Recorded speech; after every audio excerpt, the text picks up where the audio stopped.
But now, with relations between Washington and Pretoria at a boiling point, the question is, how could South Africa navigate its foreign policy challenges? And now, to discuss further, we have with us Phumlani M. Majosi, an author and political analyst, joining us live from Johannesburg. Mr. Majosi, welcome to FirstPost. Great to be here. Thanks for inviting me. Mr. Majosi, US President Donald Trump and his allies claim that a white genocide is being encouraged in South Africa. Considering the country's crime statistics, how credible are these allegations for a targeted campaign against white farmers? No, there is no genocide in South Africa. There is no white genocide. I think to put it like that is totally wrong. There is no white genocide, but there has been concerning attacks on farmers, right? There has been concerning number of murders on farmers. Even the editor of Politics Web, James Mayberg, he put together some numbers years back. So there have been people who have been looking into the numbers. So there has been concern around the farm attacks, the farm murders. But to say there is a white genocide, that is totally misleading. There is no white genocide in South Africa. Anybody who says that there is a genocide against the white population in South Africa is totally wrong. There has been, though, the concerning a significant,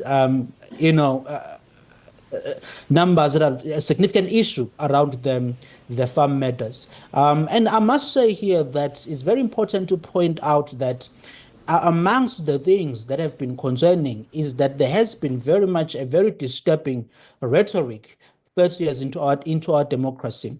When it comes to some politicians chanting the songs around the kill the Boer, kill the farmer, those things have been quite concerning for many people in the country, including many within the white population itself. Many of us, they do believe that, 30 years into our democracy, we shouldn't be singing these songs. They may have been relevant back then, before we got democracy, but now we're a democratic nation. We have to ensure that everybody feels safe and we build forward. Now you say there's no genocide, but what role does South Africa's historical context play in shaping perceptions of racial violence in the country? And to what extent does misinformation contribute to amplifying these claims? Oh yeah, I mean, many people in the country, they still look in the racial lens. You do have politicians who keep on leading the charge when it comes to race matters. And you do have politicians who have been really determined to divide us as a nation along racial lines. That I don't believe has been helpful for our country. It's not what we need to build together. There has been this narrative amongst some politicians, especially on the left and far left, people led by Julius Malema, the leftist far brand, who have been pushing the narrative that the blame should be on the white minority, who account for less than 8% for South Africa's socio-economic issues, or for South Africa's, the issues that are being faced by the majority of the population. That has been quite concerning, that we have such political leaders who continue to push the race issue. Yes, we do have significant issues that we have to face. We have to address, from unemployment to crime to creating opportunities. But the push by politicians to divide the country along racial lines has been quite counterproductive for the country.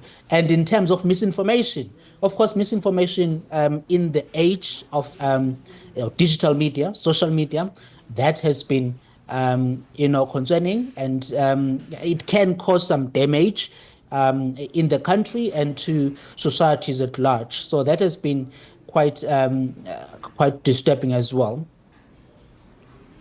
Right. Mr. Majosi, President Donald Trump has nominated a pro-Israel commentator as the U.S. ambassador to South Africa. How do you think this decision will impact diplomatic relations between the two countries? Well, South Africa does want to work with the U.S. President Ramaphosa has been very clear on that, and I do I do approve of that stance that we need to be open to working with the U.S.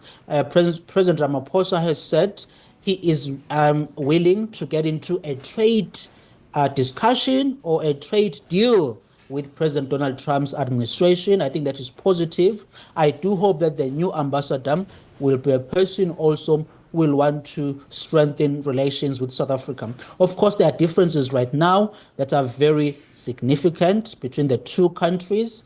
I think that there are opportunities to work together and move forward. I look forward to those negotiations because it means that at that time there will be some compromises from both sides. Where we go, it will be interesting to see. But I do believe that this is an opportunity to reset the relations with the U.S. That have been really, they've been knocked down by the differences between the two countries. Mr. Majosi, as we closely track the story, I thank you very much for sharing your insights. Thank you for FirstPost.